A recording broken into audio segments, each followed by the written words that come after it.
Hello दोस्तों, आपका अपना यूट्यूब चैनल शशि सर में आप सभी का स्वागत है।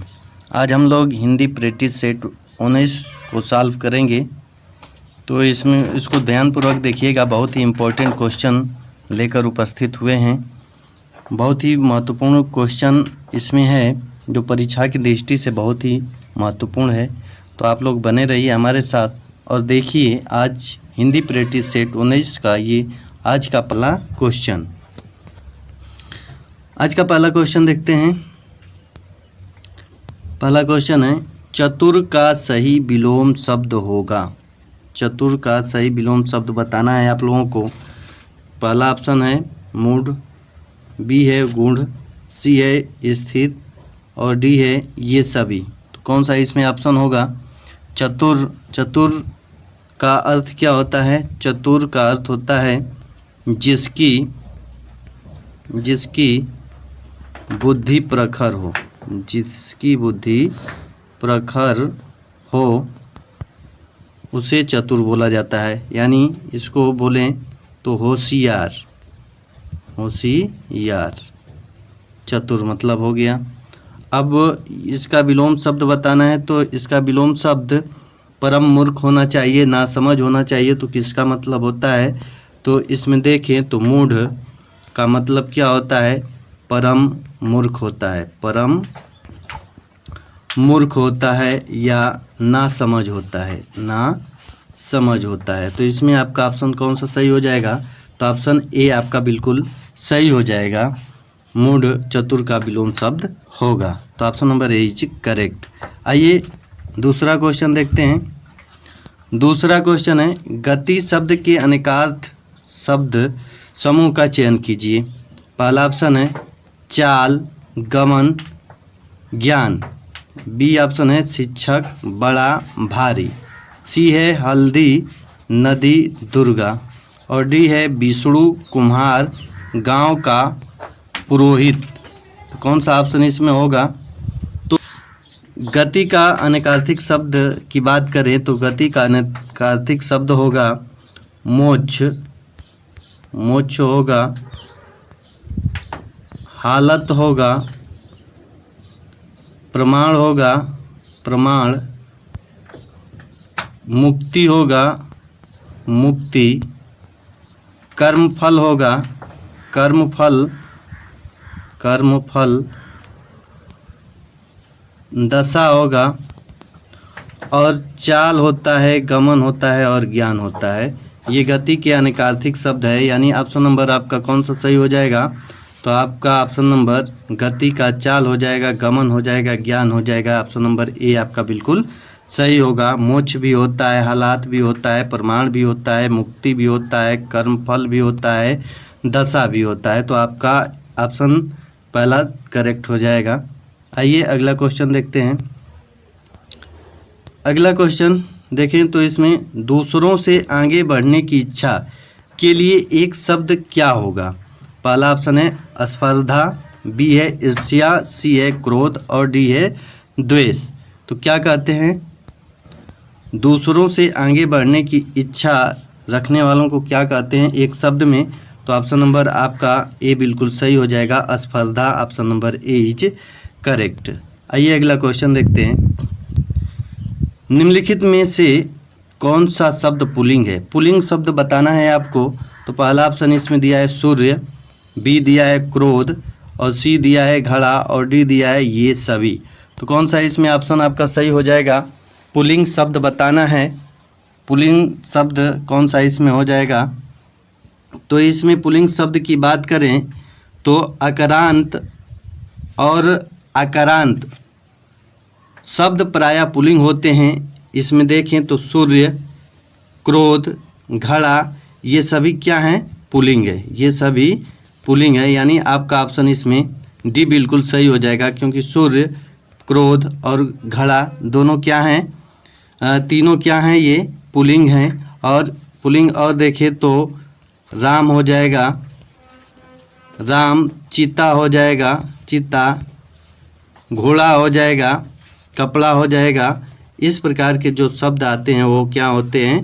पुल्लिंग होते हैं। तो इसमें आपका ऑप्शन नंबर कौन सा सही हो जाएगा? ऑप्शन नंबर डी आपका बिल्कुल सही हो जाएगा। पुल्लिंग सूर्य, क्रोध, घड़ा है। आइए अगला क्वेश्चन देखते हैं।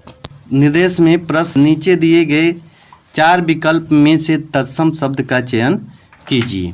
तत्सम शब्द बताना है इसमें। तो आपका ऑप्शन ए है थान, बी है स्थान, सी है आस्था और डी है स्नान। तो कौन सा सही हो जाएगा?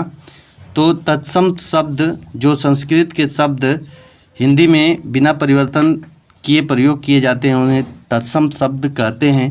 यानी इसमें आपका ऑप्शन नंबर डी बिल्कुल सही हो जाएगा। स्नान तत्सम शब्द है। आइए अगला क्वेश्चन देखते हैं। निम्नलिखित में से कौन सा शब्द बहुवचन है? बहुवचन बताना है। तो पहला ऑप्शन है प्राण, बी है माल, सी है जनता, डी है सामान। तो कौन सा ऑप्शन सही हो जाएगा इसमें?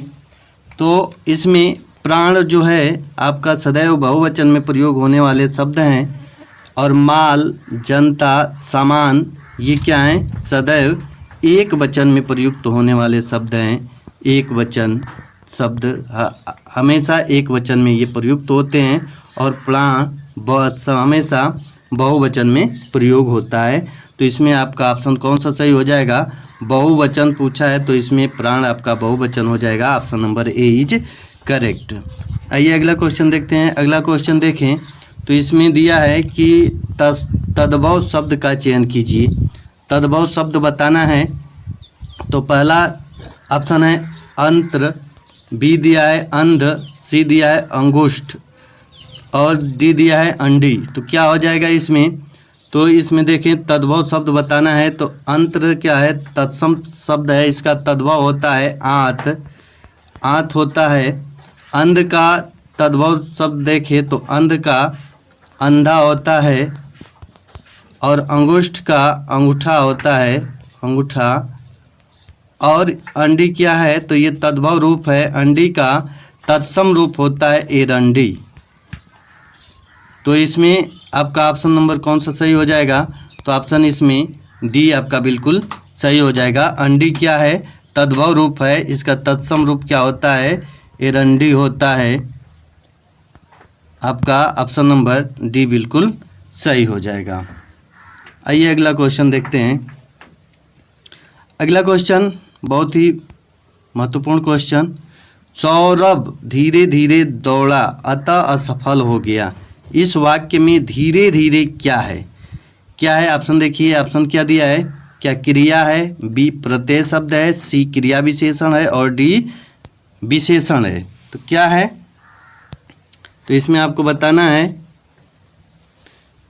तो वे शब्द जो वाक्य में क्रिया की विशेषता बताते हैं उन्हें क्रिया विशेषण कहते हैं। और धीरे धीरे क्रिया का विशेषता बता रहा है। दौड़ना क्या हो गया? क्रिया हो गया, क्रिया का विशेषता बता रहा है। धीरे धीरे तो क्रिया का विशेषता बताने वाले शब्द को क्या कहते हैं? क्रिया विशेषण कहते हैं। तो ऑप्शन नंबर आपका डी बिल्कुल सही हो जाएगा। आइए अगला क्वेश्चन देखते हैं। अगला क्वेश्चन है अरे का कारक चिन्ह है। क्या है? पहला ऑप्शन है संबंध, बी है संबोधन और सी है कर्म और डी है कर्ता। तो इसमें आपका क्या हो जाएगा? कौन सा ऑप्शन हो जाएगा? तो इस प्रकार के जो चिन्ह आते हैं विस्मय आदि बोधक और संबोधन के चिन्ह होते हैं। कर्ता का चिन्ह होता है ने और कर्म का को और संबंध का की के नान नी ने, ये जितने आते हैं संबंध में आते हैं। और कर्ता का ने होता है, कर्म का को होता है और इस प्रकार के जो चिन्ह आते हैं वो किसके आते हैं? तो संबोधन के लिए आते हैं। तो ऑप्शन नंबर आपका बी सही हो जाएगा। Option number B is correct. आइए अगला क्वेश्चन देखते हैं। सर्वनाम के कितने भेद हैं? सर्वनाम के कितने भेद हैं? पहला ऑप्शन है 4, बी है 5, सी है 6 और डी है 8। तो कितने हैं सर्वनाम? सर्वनाम के कितने भेद होते हैं? तो सर्वनाम किसे कहते हैं? जो संज्ञा के स्थान पर प्रयुक्त होते हैं उन्हें क्या कहते हैं? सर्वनाम कहते हैं। और सर्वनाम के कितने भेद होते हैं? तो सर्वनाम के 6 भेद होते हैं। सर्वनाम 6 भेद होता है। कौन कौन? इसमें सर्वनाम की भेद की बात करें तो इसमें आपका हो जाएगा पहला पुरुषवाचक सर्वनाम हो जाएगा। दूसरा की बात करें तो निजवाचक सर्वनाम हो जाएगा, निजवाचक सर्वनाम। तीसरा प्रश्नवाचक सर्वनाम, तीसरा की बात करें तो प्रश्नवाचक सर्वनाम। चौथा की बात करें तो संबंधवाचक सर्वनाम। और पांचवा की बात करें तो निश्चयवाचक सर्वनाम। और छठवां की बात करें तो अनिश्चयवाचक सर्वनाम हो जाएंगे। इस प्रकार से सर्वनाम 6 प्रकार के होते हैं: पुरुषवाचक सर्वनाम, निजवाचक सर्वनाम, प्रश्नवाचक सर्वनाम, संबंधवाचक सर्वनाम, निश्चयवाचक सर्वनाम और छठवां हो जाएगा अनिश्चयवाचक सर्वनाम। तो इसमें सर्वनाम के कितने भेद हो जाएंगे? तो ऑप्शन नंबर आपका सी बिल्कुल सही हो जाएगा। 6 प्रकार के सर्वनाम होते हैं। 11 नंबर क्वेश्चन देखें तो इनमें से कौन सा विशेषण कालबोधक नहीं है? इसमें बताना है कि कौन विशेषण कालबोधक नहीं है। तो पहला ऑप्शन है पुराना, बी है उत्तरी, सी है कसैला और डी है मौसमी। तो कालबोधक नहीं है तो इसमें कौन सा हो जाएगा? तो इसमें देखें तो पुराना, उत्तरी, मौसमी ये क्या है? काल विशेषण शब्द हैं, काल विशेषण है। पुराना, उत्तरी, मौसमी ये काल विशेषण शब्द हैं। और कसैला क्या है? तो कसैला गुणवाचक विशेषण शब्द है। क्या है? गुणवाचक विशेषण शब्द है, विशेषण शब्द है। तो इसमें आपका ऑप्शन कौन सा सही हो जाएगा? तो इसमें आपका ऑप्शन नंबर सी कसैला, आपका option number C is correct. आइए अगला क्वेश्चन देखते हैं। अगला क्वेश्चन देखें तो इसमें आपका अगला क्वेश्चन है निम्न में से कौन सा पर्यायवाची शब्द युग्म सही नहीं है? पहला ऑप्शन है कमल, बी दिया है ओस का निहार, सी दिया है आकाश का अब्र और डी दिया है गाय द्विज। तो इसमें कौन सा ऑप्शन सही हो जाएगा? पर्यायवाची शब्द सही नहीं है तो कमल का ये सही है, ओस निहार सही है, आकाश अब्र सही है और गाय द्विज सही नहीं है।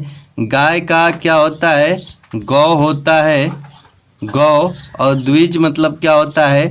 ब्राह्मण होता है। द्विज मतलब क्या होता है? ब्राह्मण होता है, ब्राह्मण। तो इसमें आपका ऑप्शन नंबर कौन सा सही हो जाएगा? तो इसमें आपका ऑप्शन नंबर डी बिल्कुल सही हो जाएगा। गाय द्विज नहीं होगा, गाय का गौ होता है, द्विज मतलब क्या होता है? ब्राह्मण होता है। तो ऑप्शन नंबर आपका डी बिल्कुल सही हो जाएगा।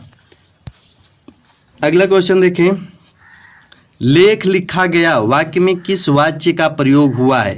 पहला है कर्मवाच्य, बी है कर्तृवाच्य, सी है भाववाच्य और डी है इनमें से कोई नहीं। तो कौन सा इसमें आपका ऑप्शन सही हो जाएगा? लेख लिखा गया, लेख लिखा गया। इसमें देखें तो जिस वाक्य में कर्म की प्रधानता का बोध होता है उसे क्या कहते हैं? कर्मवाच्य कहते हैं। जैसे यहाँ पर देखें तो लेख लिखा गया, तो यह लेख कर्म की प्रधानता का बोध हो रहा है। यहाँ पर देखें तो लेख कर्म की प्रधानता का बोध करा रहा है, अतः इसमें क्या होगा? कर्मवाच्य होगा। ऑप्शन नंबर ए आपका बिल्कुल सही हो जाएगा। कर्तृवाच्य में कर्ता की प्रधानता होती है और भाववाच्य में भाव की प्रधानता होती है। तो इसमें कर्म की प्रधानता है तो इसलिए ये क्या हो जाएगा? कर्मवाच्य हो जाएगा। Option number A is correct. आइए अगला क्वेश्चन देखते हैं। अगला क्वेश्चन में पूछा है मधवालय, मधवालय का संधि विच्छेद है। पहला ऑप्शन दिया है मधधन वालय, बी दिया है मधुधन आलय, सी दिया है मधधन वलय और डी दिया है मधधन आलय। कौन सा ऑप्शन सही हो जाएगा? इसमें आपको मधवालय का संधि विच्छेद बताना है। तो इसमें आपका ऑप्शन नंबर कौन सा सही होगा? तो मधवालय का संधि विच्छेद करें तो इसमें आपका होगा मधुधन आलय, मधुधन आलय। तो इसमें आपका ऑप्शन कौन सा सही हो जाएगा? तो ऑप्शन नंबर बी आपका बिल्कुल सही हो जाएगा, मधुधन आलय। यहाँ पर क्या है कि उ प्लस आ मिलकर क्या बन रहा है? वा बन रहा है। यह कौन सा संधि है? तो यण संधि है। कौन सा संधि? तो यह यण संधि का उदाहरण है, यण स्वर संधि। तो ऑप्शन नंबर इसमें आपका बी बिल्कुल सही हो जाएगा। आइए अगला क्वेश्चन देखते हैं। अगला क्वेश्चन है 4 दिन की चांदनी, मुहावरे का अर्थ क्या है? थोड़े समय का सुख, बी है अमावस्या की रात के बाद के 4 दिन, अमावस्या की रात के बाद के 4 दिन, सी है घर को साफ सुथरा रखना, और डी है उपरोक्त में से कोई नहीं। तो कौन सा ऑप्शन सही हो जाएगा इसमें? 4 दिन की चांदनी, तो इसमें आपका ऑप्शन कौन सा? 4 दिन की चांदनी, थोड़े समय का सुख, आपका ऑप्शन नंबर ए बिल्कुल सही हो जाएगा। आइए अगला क्वेश्चन देखते हैं। अव्यय के कितने भेद हैं? तो अव्यय के कितने भेद होते हैं? तो अव्यय के 4 भेद होते हैं। ऑप्शन नंबर आपका सी बिल्कुल सही हो जाएगा। कौन कौन से? तो अव्यय में देखें तो पहला अव्यय का प्रकार में देखें तो पहला हो जाएगा क्रिया विशेषण अव्यय, क्रिया विशेषण अव्यय हो जाएगा। दूसरा देखें तो दूसरा हो जाएगा संबंध बोधक अव्यय, संबंध बोधक अव्यय। तीसरा की बात करें तो तीसरा हो जाएगा आपका समुच्चय बोधक अव्यय, समुच्चय बोधक अव्यय। और चौथा की बात करें तो चौथा आपका हो जाएगा विस्मय आदि बोधक, विस्मय आदि बोधक। तो इसमें आपका ऑप्शन कौन सा सही हो जाएगा? तो ऑप्शन नंबर सी, 4 अव्यय के कितने भेद? तो 4, option number C is correct. आइए अगला क्वेश्चन देखते हैं। अगला क्वेश्चन प्रयोग का उपसर्ग है, प्रयोग का उपसर्ग है, यानी प्रयोग में कौन सा उपसर्ग है ये बताना है। तो पहला ऑप्शन दिया है परा, बी दिया है परि, सी दिया है प्र, और डी दिया है प्रति। तो कौन सा ऑप्शन सही हो जाएगा? तो प्रयोग में उपसर्ग देखें तो प्र उपसर्ग है, ऑप्शन नंबर सी आपका बिल्कुल सही हो जाएगा। नजराना का प्रत्यय है, नजराना का प्रत्यय यानी नजराना में कौन सा प्रत्यय है ये बताना है आप लोगों को। तो प्रत्यय कौन सा हो जाएगा इसमें आपको बताना है। नजराना, आना, इसमें आपका ऑप्शन नंबर बी बिल्कुल सही हो जाएगा। आना प्रत्यय है, नजराना में आना प्रत्यय का प्रयोग हुआ है, तो ऑप्शन नंबर बी आपका बिल्कुल सही हो जाएगा। तो अगला क्वेश्चन है कोष्टक में ये जो चिन्ह दिया है विराम चिन्ह का नाम बताना है। ये विराम चिन्ह जो दिया है उसका नाम बताना है। तो पहला ऑप्शन दिया है प्रतिशत चिन्ह है, बी दिया है पाद चिन्ह है, सी दिया है त्रुटि चिन्ह है, और डी दिया है लोप सूचक है। तो कौन सा ऑप्शन हो जाएगा इसमें सही? इसमें देखें तो अक्षर और अक्षर, पद, पदांश या वाक्य के छूट जाने पर छूटे अंश को उस वाक्य के ऊपर लिखने हेतु वाक्य के अंश के नीचे त्रुटि चिन्ह का प्रयोग किया जाता है। तो इसमें ऑप्शन नंबर कौन सा आपका सही हो जाएगा? तो इसमें आपका ऑप्शन नंबर सी बिल्कुल सही हो जाएगा, त्रुटि चिन्ह, option number C is correct.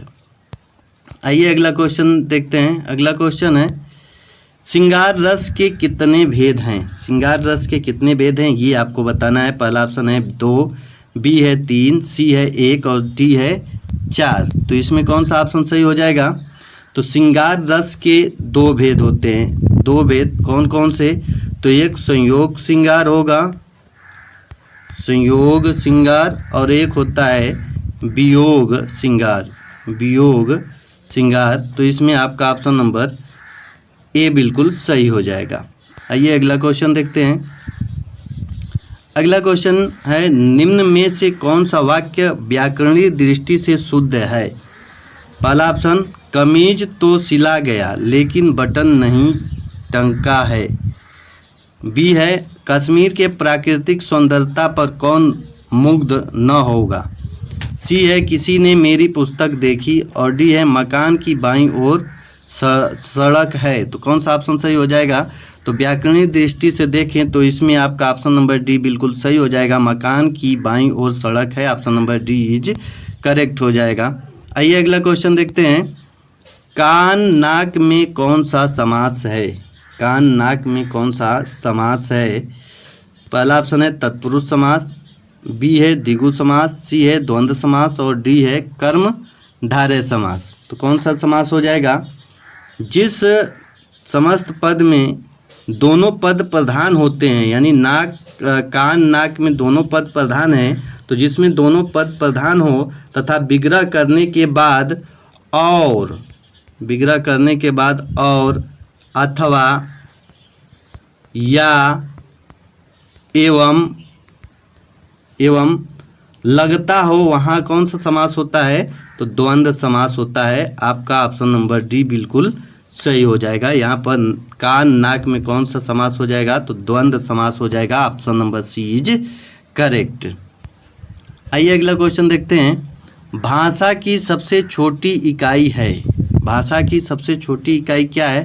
तो पहला ऑप्शन है शब्द, बी है व्यंजन, सी है स्वर और डी है वर्ण। तो क्या हो जाएगा? तो भाषा की सबसे छोटी इकाई क्या होती है? तो वर्ण होता है या ध्वनि होता है। वर्ण या ध्वनि होता है। तो इसमें आपका ऑप्शन नंबर डी बिल्कुल सही हो जाएगा। Option number D is correct. आइए अगला क्वेश्चन देखते हैं। 24 नंबर क्वेश्चन देखें। तो संयुक्त को छोड़कर हिंदी में मूल वर्णों की संख्या कितनी है? तो कितनी है मूल वर्णों की संख्या? तो इसमें देखें तो मूल वर्णों की संख्या आपको 33 व्यंजन आपके हो जाएंगे और 11 स्वर हो जाएगा। तो कुल कितने हो जाएंगे? 44 वर्ण हो जाएंगे। तो मूल वर्णों की संख्या कितना है? 44। आपका ऑप्शन नंबर बी बिल्कुल सही हो जाएगा। 44 वर्ण हैं। आइए अगला क्वेश्चन देखते हैं। अगला क्वेश्चन देखें तो प्रश्न संख्या यानी कि निर्देश में दिया है कि प्रश्न संख्या जो दिया गया है नीचे, निम्न शब्द युग्म के सही अर्थ भेद का चयन कीजिए। सही अर्थ भेद का इसमें चयन करना है, आपको बताना है। तो इसमें अंतर, अनंतर, पहला ऑप्शन है भिन्नता, बाद, बी है दूरी निकटता, सी है मतभेद, मतकैया, मतैक्य, सी है मतभेद, मतैक्या, डी है अंतःकरण ईर्ष्या। कौन सा ऑप्शन इसमें सही हो जाएगा? आप लोग बताइएगा। इसमें कौन सा ऑप्शन सही होगा? तो इसमें आपका ऑप्शन नंबर ए बिल्कुल सही हो जाएगा। अंतर मतलब भिन्नता हो जाएगा, अनंतर मतलब बाद में हो जाएगा। तो ऑप्शन नंबर ए आपका बिल्कुल सही हो जाएगा। आइए अगला क्वेश्चन देखते हैं। अगला क्वेश्चन है दोहा छंद में कितनी मात्राएं होती हैं? दोहा छंद में कितनी मात्राएं होती हैं? पहला ऑप्शन है 22, बी है 23, सी है 24 और डी है 26। तो कौन सा आंसर हो जाएगा आपका? बताइए ऑप्शन नंबर कौन सा सही होगा? दोहा क्या है? अर्ध सममात्रिक छंद है। इसमें 24 मात्राएं होती हैं और इसके विषम चरण मतलब क्या होगा कि पहले और तीसरे में 13 मात्राएं और सम चरण में, यानी सम चरण मतलब दूसरे और चौथे में 11 मात्राएं होती हैं। कितना? 11 मात्राएं होती हैं। तो इसमें आपका ऑप्शन नंबर कौन सा सही हो जाएगा?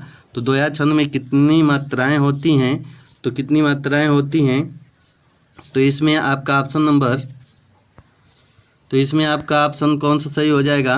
तो ऑप्शन नंबर आपका सी बिल्कुल सही हो जाएगा। 24 मात्राएं होती हैं। कितनी मात्राएं? 24 मात्राएं होती हैं। तो option number C is correct. आइए अगला क्वेश्चन देखते हैं। अनुप्रास किस प्रकार का अलंकार है? किस प्रकार का अलंकार है? तो इसमें देखें अनुप्रास की बात करें तो अनुप्रास किस प्रकार का अलंकार है? तो पहला ऑप्शन है शब्दालंकार, बी है अर्थालंकार, सी है उभयालंकार और डी है पाश्चात्य अलंकार। तो कौन सा ऑप्शन सही हो जाएगा इसमें? तो इसमें देखें कि काव्य में शब्द के माध्यम से जो चमत्कार उत्पन्न होता है उसे क्या कहते हैं, शब्दालंकार कहते हैं। और शब्दालंकार मुख्य रूप से 7 प्रकार के होते हैं, जिसमें अनुप्रास अलंकार इसमें शब्दालंकार में आ जाएगा। तो ऑप्शन नंबर ए आपका बिल्कुल सही हो जाएगा, शब्दालंकार। अर्थ के माध्यम से जो काव्य की शोभा बढ़ाते हैं उसे अर्थालंकार कहते हैं, और जो अर्थ और शब्द के दोनों से के माध्यम से जो काव्य की सुंदरता बढ़ाते हैं उन्हें उभयालंकार कहते हैं। शब्द और अर्थ दोनों के माध्यम से उसे उभयालंकार कहते हैं। तो इसमें अनुप्रास किस में आ जाएगा, तो अनुप्रास में वर्णों की आवृत्ति होती है, उसे अनुप्रास अलंकार कहते हैं। तो इसमें शब्द के माध्यम से काव्य की शोभा बढ़ता है, इसलिए ये किस में चला जाएगा, शब्दालंकार में चला जाएगा। तो ऑप्शन नंबर ए आपका बिल्कुल सही हो जाएगा। आइए अगला क्वेश्चन देखते हैं। अगला क्वेश्चन, क्रिया का रूप किसके अनुसार बदलता है। पहला ऑप्शन वचन, बी है लिंग, सी है पुरुष और डी है ये सभी। क्रिया का रूप किसके अनुसार बदलता है, तो क्रिया का रूप किसके अनुसार बदलता है, तो क्रिया का रूप वचन, लिंग, पुरुष के अनुसार बदलता है। इन तीनों से बदलता है, इसलिए ये ऑप्शन नंबर आपका कौन सा सही हो जाएगा, डी आपका ऑप्शन बिल्कुल सही हो जाएगा, ये सभी। ये अगला क्वेश्चन देखते हैं। अगला क्वेश्चन है, काल के कितने भेद होते हैं। काल के कितने भेद होते हैं, तो ऑप्शन ए है 3, बी है 2, सी है 4 और डी है 5। तो कौन सा ऑप्शन हो जाएगा, तो काल के 3 भेद होते हैं, option number A is correct. आप लोगों को मालूम होगा वर्तमान काल, भूतकाल और भविष्य काल, तो ये 3 प्रकार के होते हैं काल। तो ऑप्शन नंबर ए आपका बिल्कुल सही हो जाएगा। अगला question very very important question, Neela Chand उपन्यास के लिए शिव प्रसाद सिंह को किस पुरस्कार से सम्मानित किया गया। नीला चांद, पहला ऑप्शन है व्यास सम्मान, बी है ज्ञानपीठ पुरस्कार, सी है साहित्य अकादमी पुरस्कार और डी है इनमें से कोई नहीं। तो कौन सा इसमें ऑप्शन सही हो जाएगा, तो नीला चांद उपन्यास को 1992 ईस्वी में शिव प्रसाद सिंह के व्यास सम्मान से सम्मानित किया गया। शिव प्रसाद सिंह को व्यास किस पुरस्कार से, तो व्यास सम्मान पुरस्कार से सम्मानित किया गया। तो इसमें आपका ऑप्शन नंबर ए बिल्कुल सही हो जाएगा, ए आपका ऑप्शन बिल्कुल सही हो जाएगा। अगला क्वेश्चन देखते हैं, यामा किसकी रचना है। यामा किसकी रचना है, तो यामा ऑप्शन नंबर आपका बी बिल्कुल सही हो जाएगा, महादेवी वर्मा जी की यामा है। यामा को 1982 ईस्वी में ज्ञानपीठ पुरस्कार से सम्मानित किया गया है। 1982 ईस्वी में यामा पर महादेवी वर्मा को 1982 में यामा पर ज्ञानपीठ पुरस्कार से सम्मानित किया गया है। तो इसमें आपका ऑप्शन नंबर कौन सा सही हो जाएगा, तो बी आपका ऑप्शन बिल्कुल सही हो जाएगा। पश्चिमी हिंदी किस अपभ्रंश से विकसित हुई है। पहला ऑप्शन प्राकृतिक, बी है मगधी, सी है सौरसेनी और डी है अर्ध मागधी। तो किससे विकसित हुई है ये आप लोगों को बताना है, बताइए। इसमें पश्चिमी हिंदी किससे विकसित हुई है, इसमें आप लोगों को बताना है। 32 आज का अंतिम क्वेश्चन है, तो बताइए इसमें कौन सा सवाल कौन सा ऑप्शन सही होगा। इसमें आपका ऑप्शन नंबर सी बिल्कुल सही हो जाएगा, सौरसेनी से। पश्चिमी हिंदी किस अपभ्रंश से विकसित हुई है, तो Shauraseni, option number C is correct. आज के लिए इतना ही। यदि वीडियो पसंद आया हो तो लाइक कर दीजिएगा और चैनल पर पहली बार हैं तो सब्सक्राइब कर दीजिएगा। धन्यवाद। जय हिंद, जय भारत।